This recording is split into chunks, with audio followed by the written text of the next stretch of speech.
Hello guys, Anand here. Welcome to Trading Beast. So दोस्तों, आज हमने आईटीसी को ट्रेड किया था। करीबन 1:2.5 के आसपास का रिस्क टू रिवॉर्ड मिला हुआ है इसके अंदर। मैं ये ट्रेड का पूरा लॉजिक आपको एक्सप्लेन करता हूँ। मैं मेरी ऑर्डर बुक भी आपको बताता हूँ। सो वीडियो के साथ बने रहिएगा और हम वीडियो को स्टार्ट करते हैं।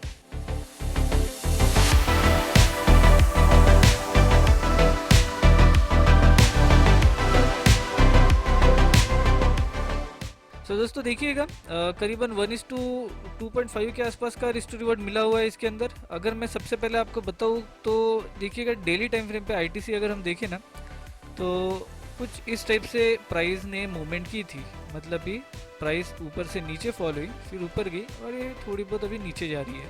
अभी देखिएगा क्या हुआ ना, जब ये कैंडल बनी उसके बाद दूसरा दिन जो था ना, वो ऊपर ओपन हुआ और ऊपर ही रिजेक्ट हो गया। अगर मैं 5 मिनट्स के टाइम फ्रेम पे जाऊँ तो आपको पता चलेगा कि प्राइस जो थी वो करीबन यहाँ पे ओपन होने के बाद, ये दिन के ऊपर ओपन होने के बाद ऊपर ही क्लोज हो गई।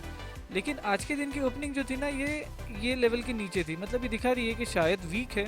अभी वीक होने के बाद क्या हुआ ना कि सुबह सुबह फॉर्मेशन जो है ना वो कुछ इस टाइप से हो गया। मतलब ये प्राइस ऊपर से नीचे गिरी, फिर थोड़ा सा ऊपर गई और ये ब्रेक डाउन हो गया। तो जब ये ब्रेक हुआ ना, तब मुझे लगा कि शायद ये निफ्टी और उसके सेक्टर के फ्लो में फास्टली नीचे गिर जाएगा, लेकिन ऐसा कुछ हुआ नहीं। सो यहाँ मेरी एंट्री बनी थी और मैंने एसएल ये लेवल, ये स्विंग के ऊपर लगाया था। अभी ये स्विंग के ऊपर मैंने एसएल क्यों लगाया था ना, क्योंकि जो इंपॉर्टेंट लेवल थी वो हमारी ये थी, ये इसके भी पिछले दिन का लो, ये हमारी इंपॉर्टेंट लेवल थी। सो दैट इज़ वाई हो सकता है कि प्राइस यहाँ पे जाके फिर से रिजेक्ट हो। दैट इज़ वाई उसके पीछे का मैंने एक स्विंग ढूंढा था, जो कि ये था, क्योंकि ये तो बहुत बड़ा एसएल हो जाता था। दैट इज़ वाई जब ये ब्रेक हुआ तब मैंने यहाँ एंट्री ली और यहाँ एसएल बनाया था। लेकिन देखिए कि प्राइस इसके बाद भागी नहीं, धीरे धीरे ऊपर जाने लगी। और ऊपर जाते हुए क्या हुआ ना कि यहाँ पे ऊपर जाने के बाद यहाँ एक बहुत बड़ा वॉल्यूम आया। जब ये बहुत बड़ा वॉल्यूम आया तो ये एक कन्फर्मेशन था कि अब प्राइस इसके ऊपर नहीं जा सकती है और प्राइस को इसके नीचे ही गिरना है। क्योंकि देखिए, सेक्टर भी गिर रहा था, निफ्टी भी गिर रहा था, और इवन हमारा जो स्टॉक था उसका हमें एक डायरेक्शन का पहले ही अंदाज़ा लग गया था कि ये नीचे गिर सकता है। दैट इज़ वाई हमने क्या किया, एग्जैक्टली ये जब कैंडल फॉर्म हुई उस वक्त मैंने फिर से उतनी ही क्वांटिटी फिर से शॉर्ट की, क्योंकि यहाँ पे रिस्क बहुत बढ़ रहा था, इसके कारण क्वांटिटीज हाफ थी। और जब ये कैंडल बनी तब मैंने फिर से मेरी हाफ क्वांटिटी ऐड की और मेरा एसएल जो था वो एग्जैक्टली ये कैंडल के ऊपर लगाया। सो यहाँ पे जब हम एसएल को पास में लाते हैं ना, देखिएगा ये कॉन्सेप्ट बहुत इंपॉर्टेंट है। जब भी हम एसएल को पास में लाते हैं ना, उस वक्त हम क्वांटिटीज़ को ऐड कर सकते हैं। देखिएगा, अगर हम एंट्री को ऊपर लेके जा रहे हैं ना, तो उससे क्वांटिटीज ऐड नहीं कर सकते। लेकिन एसएल को अगर हम नज़दीक लाएं तो उसके कारण हम क्वांटिटीज़ को और ज़्यादा बढ़ा सकते हैं। अगर आपको लगता है कि इसके ऊपर मैं थोड़ा और एक्सप्लेनेशन दूं तो मुझे प्लीज़ कमेंट सेक्शन में बताइएगा। मैं इसके ऊपर एक डेडिकेटेड वीडियो लाऊंगा, क्योंकि ये बहुत हेल्पफुल कॉन्सेप्ट रहता है इंट्राडे में। सो देखिएगा, ये एसएल बनाने के बाद जो मेरी एवरेज क्वांटिटी मिली थी ना, वो हुई थी करीबन 408.05 के आसपास। और यहाँ से फिर प्राइस नीचे गिरी, फिर नीचे गिरी और फिर यहाँ फंस गई। अभी यहाँ फंसने के बाद मैं वेट कर रहा था कि 405.50 जो है ये ब्रेक हो जाए, क्योंकि ये लेवल ब्रेक ही नहीं हो रही थी।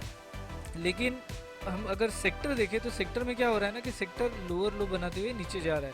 और वही अगर आईटीसी देखे तो आईटीसी यहाँ पे रुक गया था। एज वेल एज आईटीसी जो है ना, जहाँ रुका हुआ है ना, वो अपने पिछले दिन की लेवल जो है ना, बिल्कुल एग्जैक्टली उसके नीचे रुका हुआ है। सो ये एक एक्यूमुलेशन का भी कॉन्सेप्ट होता है। आपको पता है कि अगर प्राइस पिछले डे के लो के नीचे जाके अगर रुक जाए और वही के वही अगर घूमते रहे, तो मोस्ट प्रोबेबली वहाँ पे बाइंग होने की संभावना बहुत ज़्यादा बढ़ जाती है। दैट इज़ वाई मैंने इसके ऊपर ज़्यादा रिस्क नहीं ली, क्योंकि सेक्टर लोअर लो बना रहा था, स्टॉक यहाँ पे आके रुक गया था, इसीलिए मैंने मेरी एग्जिट बना ली। अगर मैं मेरी ऑर्डर बुक देखोगे तो आपको पता चलेगा। देखिएगा, मैं इसको एक बार रिफ्रेश कर देता हूँ। देखिएगा, पहले ये तो कैंसिल्ड ऑर्डर है। इसके बाद आईटीसी को मैंने शॉर्ट किया था 407.50 एग्जैक्टली जब वो जिगजैग लोअर लो बना था। उस वक्त जब वो रिट्रेसमेंट में आया तब वहाँ पे मैंने शॉर्ट किया।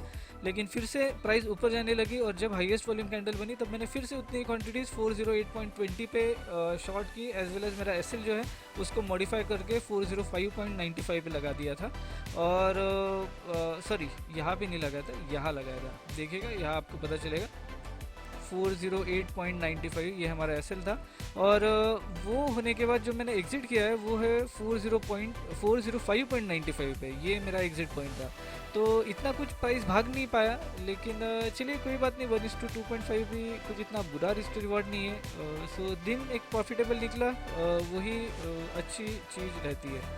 दोस्तों ये वीडियो में बस इतना ही। अगर आपको ये वीडियो पसंद आता है तो डू लाइक, शेयर और सब्सक्राइब। अगेन मेरे यूट्यूब चैनल पे बहुत से एजुकेशनल वीडियोस है जो कि आपने ज़रूर चेकआउट करना चाहिए। ये वीडियो में बस इतना ही। Bye bye.